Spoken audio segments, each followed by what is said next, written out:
Oke, ini episode pertama Dimensi Gaib bersama dengan Sikorama Musik 361. Di belakangku ada Mas Nanung dan ada Mas Fajar Sungging yang punya rumah.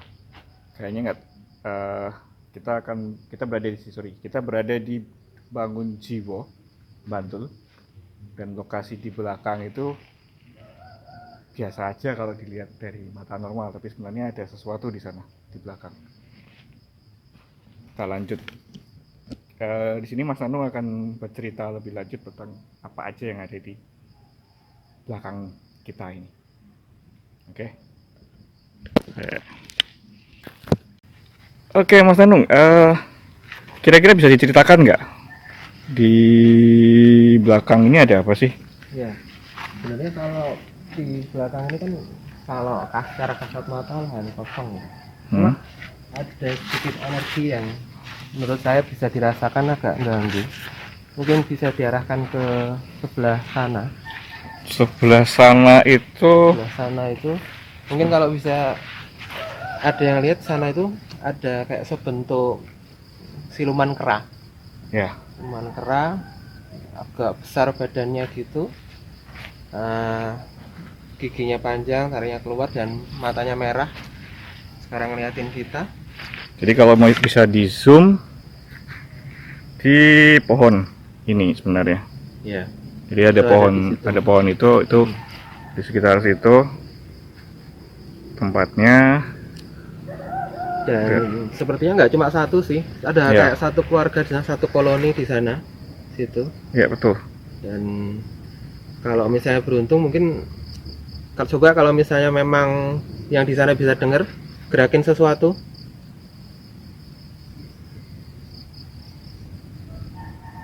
Iya, nggak bergerak, nggak apa-apa. Ada sebenarnya pergerakan, cuman nggak kelihatan di kamera. Ada pergerakan. Oke. Tapi kayaknya mulai bergerak pelan-pelan sih. Ya, Gerak pelan-pelan ya. ada pergerakan di Ya, sana. yang di sini mungkin bisa, kalau mungkin semuanya bisa di sini bisa ngerasain hawanya agak berubah. Setelah saya tadi coba interaksi, hawanya agak berubah di sini. Kalau di video mungkin susah ya Mas ya, karena ini kan cuma visual. Tapi kalau dari kita yang ngelihat mungkin ya, ini mulai beberapa agak memperhatikan. dan Tapi mulai kalau sumuk. hawanya mulai agak ya mampet ya di sini ya. Terasa agak menekan sedikit di sini. Mungkin kalau bisa ada menarik juga di sebelah sana. Sebelah sana sih kayak ada satu energi yang cukup kuat. Ada di rumah sebelah sana. Ada kayak bentuk pocong sih. Ya, bentuk pocong di sana. Dan ini tadi saya dan Mas Sungging itu sempat ngobrol bahwa tadi bisa diulang Mas Sungging apa informasi tadi yang di depan pagi-pagi tadi? Ada ibu-ibu melihat apa tadi ya? Nggak salah. Sebentar, yang mana? Coba. Wah. Jadi kayaknya pernah ada cerita bahwa ibu-ibu di situ pagi-pagi ngelihat sesuatu gitu. Kereta kuda. Ya, waktu sekitar jam 3 pagi, ibu yang tinggal di sana ketika keluar mau bersih-bersih biasa pekerjaan ibu rumah tangga, ada kereta berhenti di depannya jalan dan berhentinya di situ pas di depan dekat rumah itu. Dan itu terlihat 2 kali dan tidak ada orangnya. 2 kali ya. Jadi cuma kereta dan kuda gitu. Kereta kuda ya. Mungkin yang dilihat oleh Mas Nanung soal ada pocong itu mungkin yang pernah tinggal di rumah saya sekitar tahun 2007. Waktu itu kata teman saya, dia mengikuti saya sejak dari sekitar daerah Karangjati. Waktu itu saya habis nonton dari Ngayog Jazz pulang malam jam 1, atau jam 2 itu,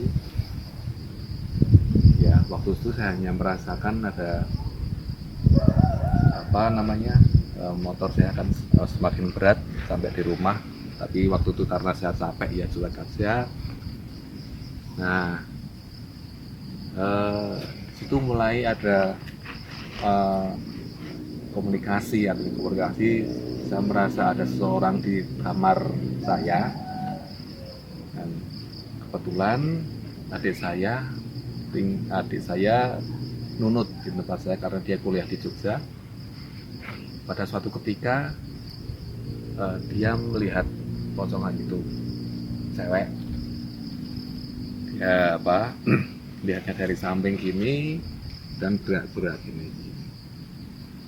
Padahal adik saya itu katanya saya nggak percaya dengan hantu. Untungnya saya tidak pernah kontak dengan hantu, tapi pada akhirnya dia juga melihat juga. Nah, saat itu sampai sekarang adik saya tidak pernah tidur dengan pintu tertutup dan lampu dimatikan. Sampai sekarang kalau tidur pasti terbuka dan lampu ada yang nyala. Oke, Pak. Sip. Dan yang setelah itu karena saya belum bisa berkomunikasi baik dengan semacam roh itu, saya hanya bisa merasakan dan melihat. Saya minta tolong teman saya untuk memindah. Tapi ternyata pocongan itu namanya saya lupa. Dia menyukai saya. Dia masih berumur 20 sampai 25 tahunan. Dia mau pindah asal tidak jauh-jauh dengan saya. Dulu waktu itu di sini ada pohon besar. Waktu rumah ini dibangun, belum ini dibangun, ini ada pohon besar. Nah, dia mau tinggal di pohon ini. Cukup lama. Suatu ketika dia pamitan dengan saya, dalam kata kutip, ketika sore hari hujan-hujan sekitar hampir maghrib, dia memperlihatkan diri di sini, memandangi saya terus lama, terus punya kesan dalam hati saya, dia ingin pergi. Habis itu sama-sama hilang, saya nggak tahu lagi kemana. Mungkin dia menjauh dari sini atau ke tempat lain, tetap daerah sini, saya tidak tahu. Oke. Dan sebenarnya ada yang menarik di sini. Kalau saya ke sini, ini di depan saya. Dari tadi itu ada yang manggil. Tadi bawah sini. Sekitar di bawah sini jadi kalau saya zoom di pohon-pohon pisang. Pohon-pohon pisang depan itu kayak ada perkampungan kecil.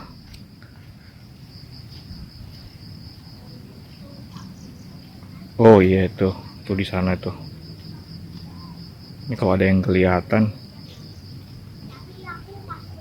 tapi saya nggak kelihatan di kamera. Jadi di belakang sana ya, Nung ya? Ya, situ. Sini ya. Di belakang sana itu apa ya, mau dibilang kayak Ya, dibangun teritori tersendiri ya di sini ya. Nah, kayak apa ya?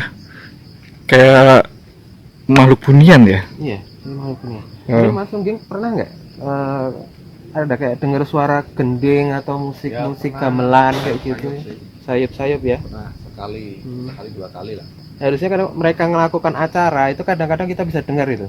Ada kayak suara gending, gamelan kayak Atau gitu. suara semacam orang punya gawe. Iya, nyinden kayak gitu atau mungkin suara orang lagi kayak nanggap wayang itu pasti asalnya dari sini itu, di bawah sini itu.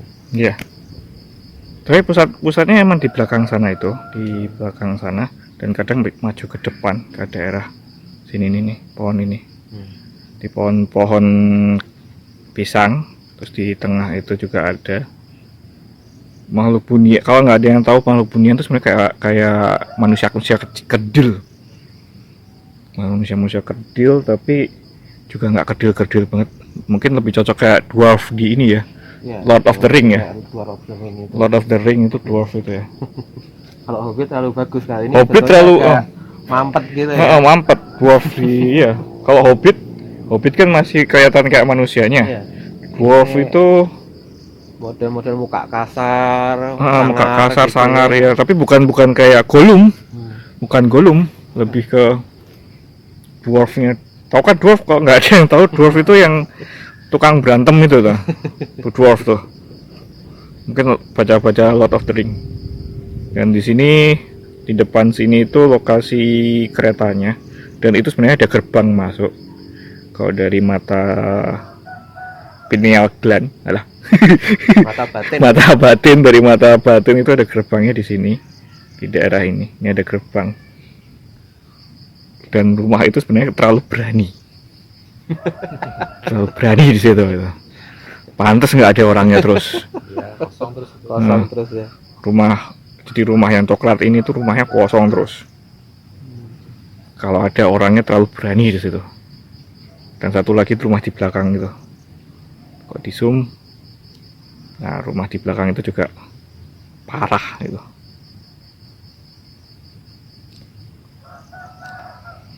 Oke, ini kita jam berapa ini di sini tadi? Sekarang sih kita ada sekitar hampir jam 5 sih ini Oh. di sini. Oh, di jam 5 malah. Udah jam 5 ya? 12.01 kalau di jam saya sih ini. Nah, jamku ketinggalan di mana tadi? Entah, pokoknya gitu. Jadi ini kita jam 5 dan perburuan kita memang hari ini siang karena kebetulan kita lagi di Bangun Jiwo. Tapi jam 5 aja kayaknya udah suasananya udah kayak gimana gitu. Iya. Sama sebenarnya satu lagi itu Mas Hening. Ya. Aku kok penasaran nih, mungkin Mas Sungging bisa share sedikit. Dari tadi aku kayak ngerasain hawa sedih ya. Ini ada kayak ganggu banget. Ada hawa sedih gitu. Sebenarnya ada yang menangis. Nah, Ada ini, yang menangis, ini. cewek ini. Nih, Cewek ini. Enggak cewek, satu keluarga. Satu keluarga malah. satu Oh, keluarga. satu keluarga. Ada ibu, anak sama bapak ini Iya. kayaknya. Saya malah ngerasanya cewek soalnya. Cewek emang ada. Kalau yang cewek dulu pernah mengganggu tetangga saya. Itu dia tinggalnya ada di pojokan sebelah apa namanya, sebelah utara, yang utara yang mentok di jalan ini. Itu pernah mengganggu dan itu tetangga saya sampai sekarang masih terngiang-ngiang karena istrinya berubah menjadi orang itu. Itu wajahnya berdarah.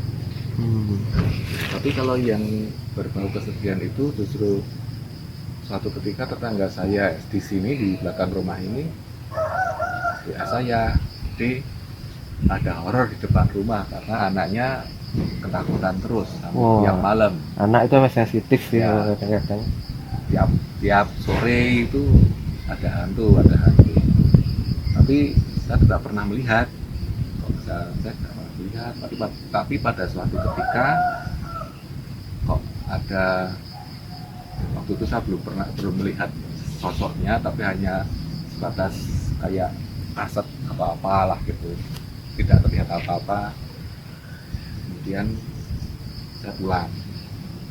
Justru ketika pulang itu sosok itu mendekati rumah saya. Ternyata berbentuk laki-laki sekitar umur 40-an dan ibu-ibu ya sekitar umur 35-an dan seorang anak kecil. Baju mereka seperti baju zaman sekitar tahun 40-an lah mungkin. Kemudian ada nuansa atau mungkin apa nggak tahu, di hati saya ada api, kata api. Dan saya menduga bahwa dia adalah korban entah perang, Iya. entah kebakaran, entah apa. Sepertinya sih korban perang ya, rumahnya dibakar dan mereka juga dibunuh ini sih. Oke, mungkin bisa dilanjut dulu Mas Ya. Sungging ini. Kemudian dia berdiri di depan kamar saya dan semakin lama semakin agak jelas saya gambar.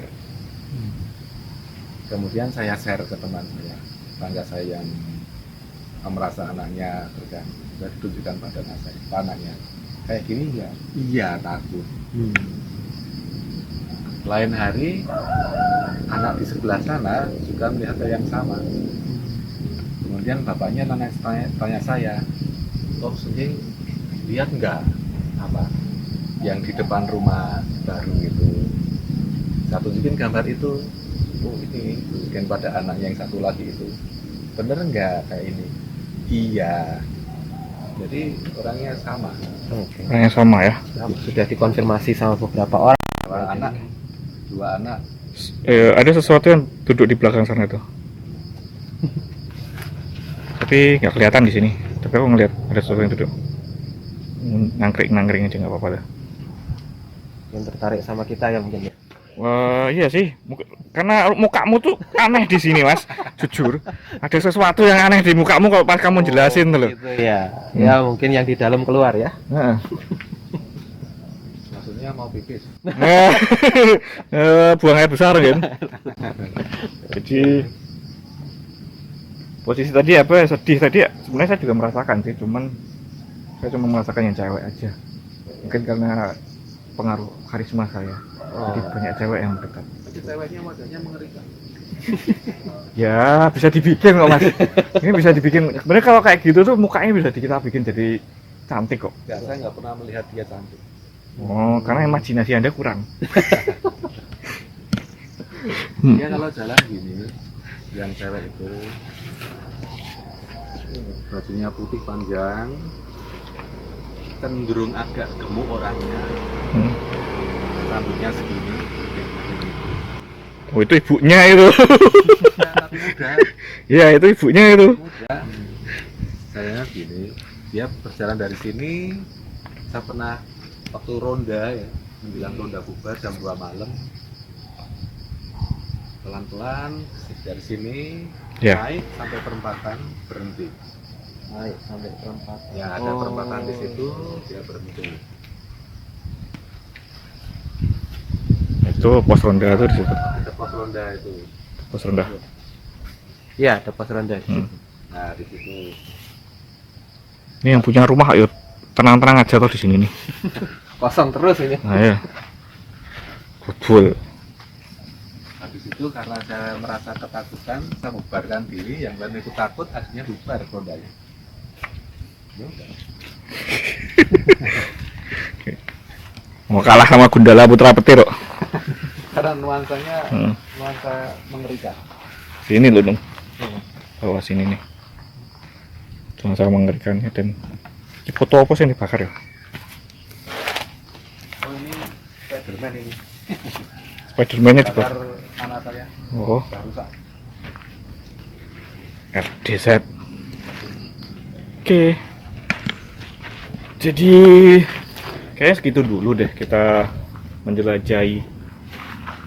Untuk episode pertama ini kita menjelajahi Bangun Jiwa, satu lokasi aja udah ada beberapa fenomena yang bisa kita rasakan. Ada lagi kerajaan monyet, keluarga monyet, terus ada kerajaan kampung bunian, dan ada bakul siomay lewat sama ada yang sedian. Nah, oke, kita lanjutkan lagi nanti di episode selanjutnya mengenai dimensi gaib tempat lain. Bukan karena apa-apa, agak mendung di belakang.